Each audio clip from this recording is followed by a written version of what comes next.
नमस्कार दोस्तों, स्वागत है आपका हमारे चैनल लीगल देव पर, जहां हम आपको देते हैं लीगल एडवाइस और बिजनेस से जुड़ी हर जरूरी जानकारी।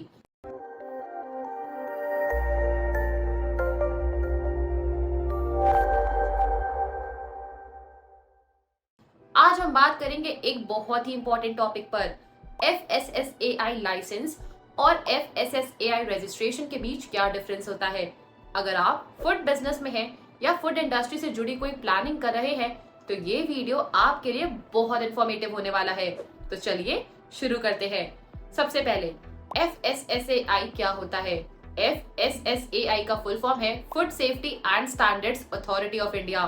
ये एक रेगुलेटरी बॉडी है जो इंडिया में फूड सेफ्टी और स्टैंडर्ड्स को मेंटेन करने का काम करती है। हर फूड बिजनेस ऑपरेटर को FSSAI का अप्रूवल लेना जरूरी होता है, चाहे वो छोटा बिजनेस हो या फिर बड़ा एंटरप्राइज। अब सवाल उठता है, FSSAI लाइसेंस और FSSAI रजिस्ट्रेशन में क्या फर्क होता है। तो दोस्तों, दोनों में काफी डिफरेंसेस है। चलिए इन्हें डिटेल में समझते हैं। FSSAI रजिस्ट्रेशन ये उन स्मॉल फूड बिजनेसेस के लिए होता है जिनकी एनुअल टर्नओवर 12 लाख से कम होती है। इस कैटेगरी में छोटे dhabas, home based food businesses और स्मॉल रिटेलर्स आते हैं। FSSAI लाइसेंस ये लार्जर स्केल बिजनेसेस के लिए होता है। अगर आपका एनुअल टर्नओवर 12 लाख से ज्यादा है तो आपको FSSAI लाइसेंस लेना जरूरी है। लाइसेंसेस भी दो टाइप के होते हैं, स्टेट लाइसेंस और सेंट्रल लाइसेंस, जो आपके बिजनेस की स्केल और लोकेशन पर डिपेंड करता है। Now we are discussing about types of licences. Basic registration ये स्मॉल बिजनेसेस के लिए होता है जिनका टर्नओवर 12 लाख से कम है। स्टेट लाइसेंस ये मीडियम साइज बिजनेसेस के लिए होता है जिनका एनुअल टर्नओवर 12 लाख से 20 करोड़ के बीच होता है।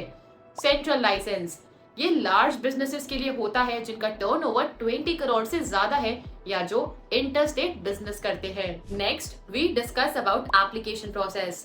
FSSAI रजिस्ट्रेशन के लिए आपको FSSAI की ऑफिशियल वेबसाइट पर जाकर फॉर्म फिल करना होता है। रिक्वायर्ड डॉक्यूमेंट सबमिट करने के बाद आपको एक रजिस्ट्रेशन नंबर मिलता है जो आपको अपने बिजनेस प्रेमाइसेस पर डिस्प्ले करना होता है। रजिस्ट्रेशन का वैलिडिटी पीरियड 1 से 5 साल तक हो सकता है, जिसे आपको रिन्यू करना है। FSSAI लाइसेंस के लिए एप्लीकेशन प्रोसेस थोड़ा कॉम्प्लेक्स होता है। आपको डिटेल्ड डॉक्यूमेंट सबमिट करने होते हैं, जैसे business details, list of equipments, food categories etcetera. Inspection भी होता है और अप्रूवल के बाद ही कोई लाइसेंस मिलता है। लाइसेंस भी 1 से 5 साल के लिए वैलिड होता है।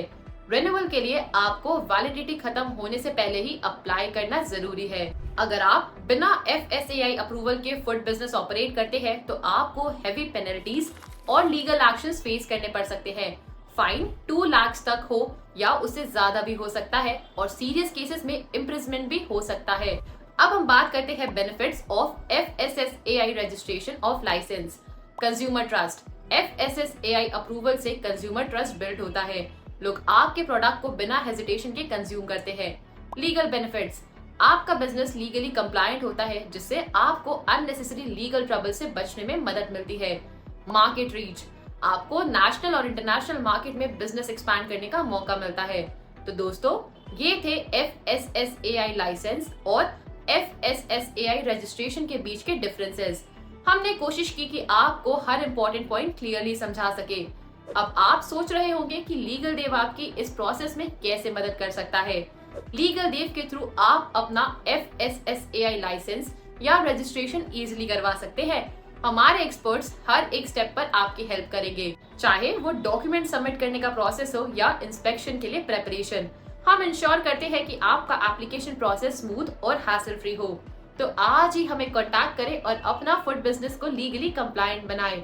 अगर आपको ये वीडियो पसंद आई हो तो लाइक और शेयर जरूर करें और हमारे चैनल लीगल देव को सब्सक्राइब करना ना भूलें।